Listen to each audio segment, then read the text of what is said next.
friends, today we have with us Mr. Hariom Jindal, an active businessman in the field of global transportation by air and sea.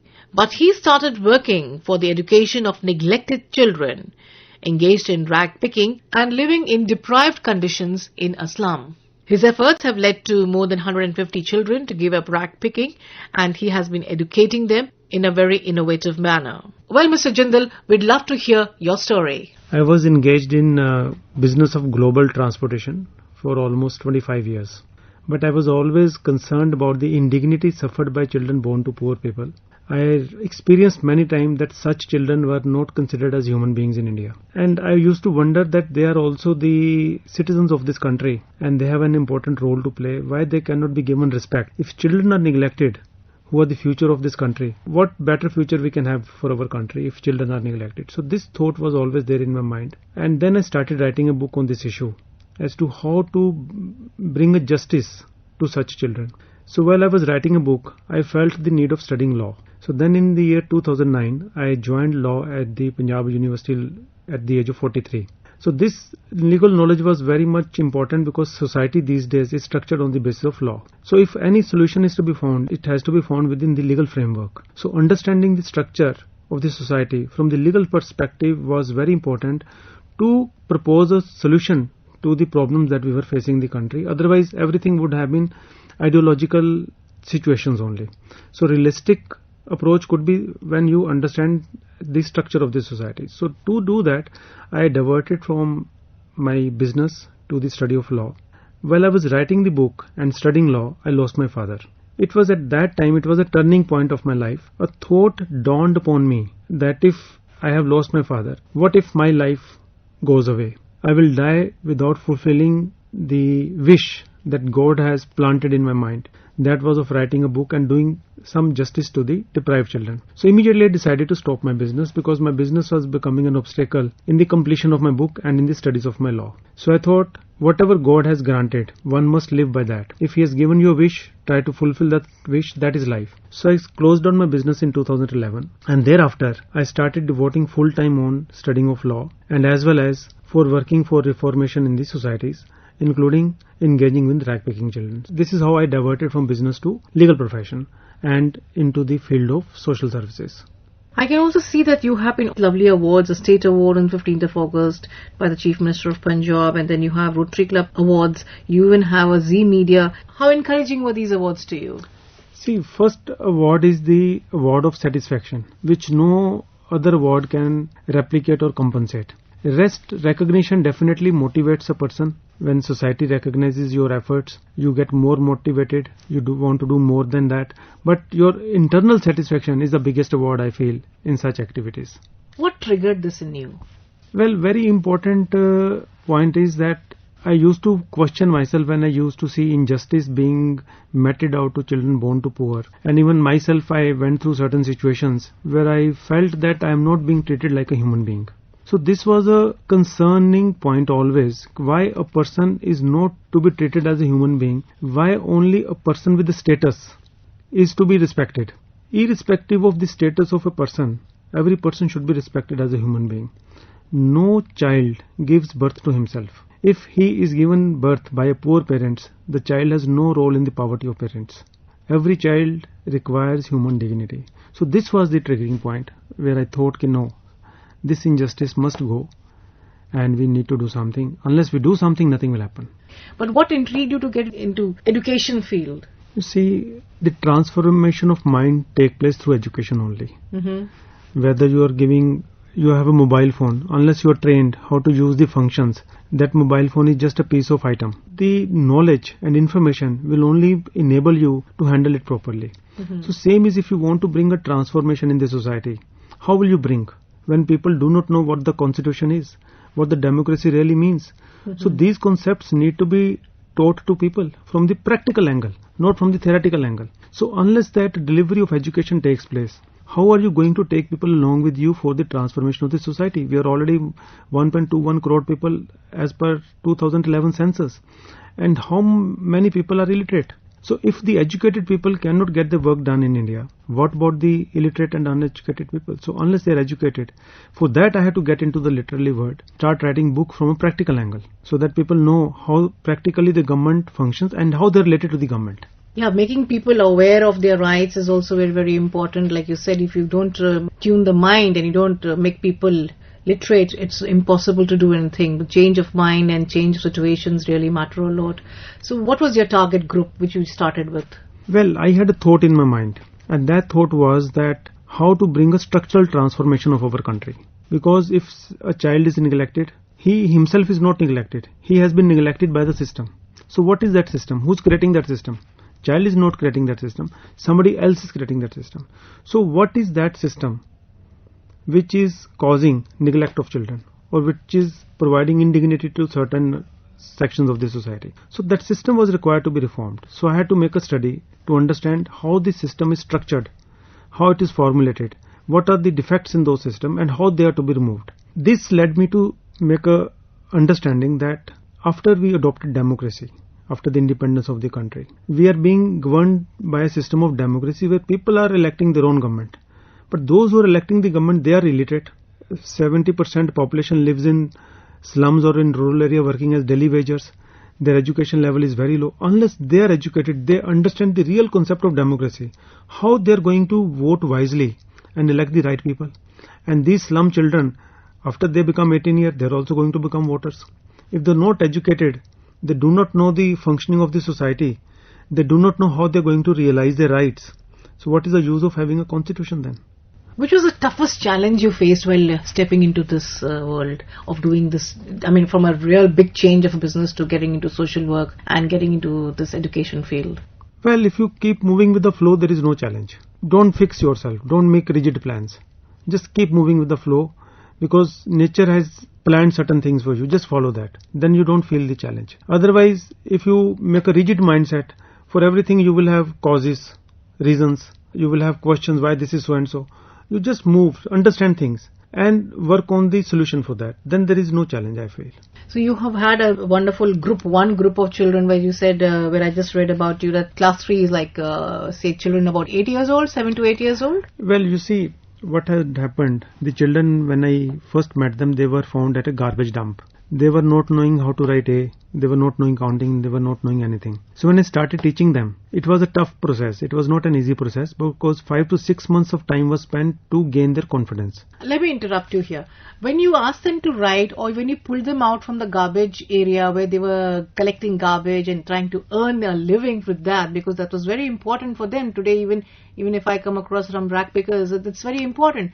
Were they not reluctant in coming to you and saying, "Nay, I don't want to study, I want to go and earn money, I want to do this"? Did you not face any kind of these situations? Yeah, that was the first issue, because they were not knowing what education was. Right. What education meant. They had not even heard of school. It was that kind of condition. Plus, a man becomes habitual of the life that he's living. Absolutely, because they're so accustomed to picking up rags there and selling it out. Yeah. It was life for them. Yes, absolutely. But it took me 6 months time initially to develop a relationship with them. So now that 6 months engaged in distributing sweets with them. I was sharing laddu, sweets, chocolates, just doing that and narrating some stories. That's wonderful. So after 6 months, 7 months, when they developed full trust in me, it was at that time when I introduced the concept of education to them. And gradually when I was involving them in education, I had another thought in my mind, that a normal child starts school education at the age of 3 years. These children had already lost their childhood. They were 6 years to 14 years of age. They had never been to school. So what kind of education is to be given to them so that they can become at par with children who are studying as a normal child? Then I questioned my own education. When I graduated in 1986, how much of that education was useful in my day-to-day life? How much it was helping me to live a dignified life? I realized not even 4 to 5%. Then I thought, if I have to work very hard with these children to educate them, that education, each minute of that education should be highly productive, not only from the perspective of the child, but also from the perspective of making a better country. Now, that could be, I thought of, that we are run under a constitution, we are a democratic society, we have all traditional cultural values, but all those were declining. So I then thought that we are teaching alphabets in any case to these children. A for apple, B for bat, C for cat, D for dog, E for elephant, R for rat. I thought this education of animals, D for dog, C for cat, E for elephant, R for rat, how was that helping us in getting a dignified life? Why not to give value-based education? So I changed the concept of education of alphabets. We started teaching A for administration, B for ballot box, C for constitution, D for democracy, E for election. So like that, these 26 alphabets are connected with 26 chapters of democracy, constitution, society and individual life, and how they are interconnected. So this education gradually led these children to understand the concept of human life with dignity.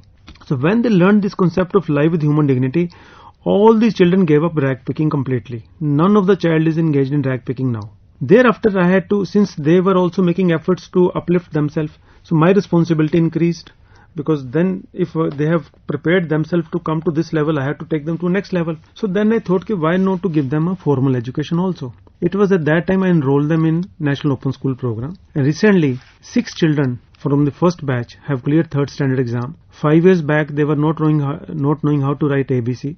In 5 years they have reached 3rd standard. So you can imagine how many years of life lost has been covered for these children. Absolutely, that's a very, very nice way of teaching them and getting them into education, because I know it is a very, very tough job and very, very challenging. What was the reaction of their parents when you decided to do this? Well, reaction of parent was not very positive. They had engaged their children in work. They were getting the work done through them, earning money from them. It was a very tough battle, which is still continuing, because every day we face a trouble, because these children don't study in a normal school. We have created special slum schools for them. We have created huts just like other huts. So we teach them in a hut there. We have set up a computer center. Now parents don't take an interest. For the computer class also, we have divided the children into batches. I send my transport, picks up the children from the slums, bring them to my computer center, give them computer training and drop them back.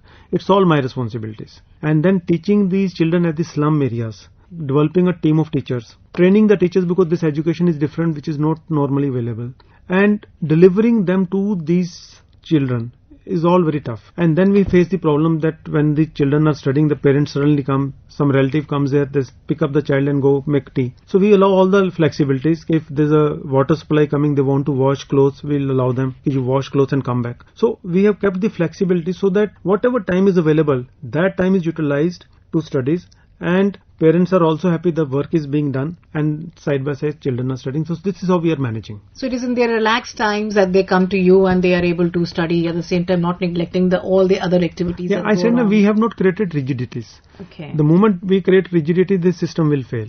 Absolutely. So by keeping the flexibilities, we have been successful in bringing these children to the level where they have passed 3rd standard exam, sitting in a very big school in Ludhiana. Fantastic, that's wonderful. And listening to you, I mean, you have such a huge vision of right now your children have cleared class 3 and they're just 15, 16 years old, and what they will do ahead. Yeah, this year we are going to enroll them in 5th standard. And plus a fresh batch of about 50 children will be enrolled in 3rd class examination. What is their feeling? Have you ever spoken to them, asked them how do they feel after clearing this exam? See, they have 2 kinds of feeling. One feeling when they talk one-to-one. Another feeling when they talk in front of the community. The community has a very different orthodox mindset that does not allow the children the confidence to say what they want to say. So they speak very differently in front of their own community. But when they come to our classroom in the computer center, one-to-one they speak, they feel very happy. We have a lady who was married at the age of 14 years. She was having 2 children when we started teaching them. And after teaching her for 2 years, we have also employed her as a teacher in one of our projects, and she's paid salary, she has a bank account. She is confidently able to face her husband, her family, and now able to even tell them that how the government is run, how the society functions. So that feeling of confidence. There was a time when certain people from the society were always after them to remove their huts from the land. They felt that their land prices were falling because of the slum there. So they wanted to remove the slum. Now this lady is able to face them and tell them that this is a private property. You have no right to dethrone me from here. That's because you have made them aware of their rights. See, like we teach R for rights, Right. P for public property. We teach also what is private property.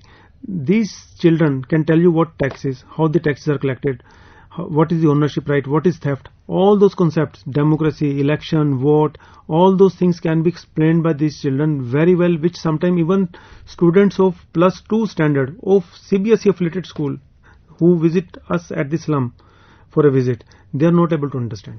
Wonderful. And these children must be carrying this education to their home and sharing it with their parents and relatives and spreading it around. Yes, very much. And also you see very positive impact. We have girls. Like I said, in these kind of slums, girls are married at the age of 14 years. Now they have learnt what life really means. So we have now girls who have already crossed 16 years. They're not getting married. One lady, she's 65-year-old. She was telling me that her granddaughter, she heard her speaking to her grand nanny, saying that nanny was said, "Ke Sita, you have now turned 13 years, so next year we are going to get you married." She said, "Nani, जब तक मैं पैरों पे खड़ी नहीं होंगी, मैं शादी नहीं करूंगी, और हो सकता है मैं शादी भी ना करूं." She said, after listening to her statement, I could not believe that this is her education level. So this is the transformation. Creating awareness. People, this community which is so traditionally backward, understanding the concept that not to marry their girls below the age of 18. Amazingly right. And this is something which is really required today in our society and the future of India. Yes, very much required, very much. And I'm sure all our audience who must be listening to you will be absolutely enamored as well as encouraged to do something offbeat, which is just exactly what you have done for India, and you are doing it, and we all wish you all the best for your future endeavors. And I definitely would like some of your students to come here also and speak to us. It's amazingly good. Thank you very much. Thank you very much.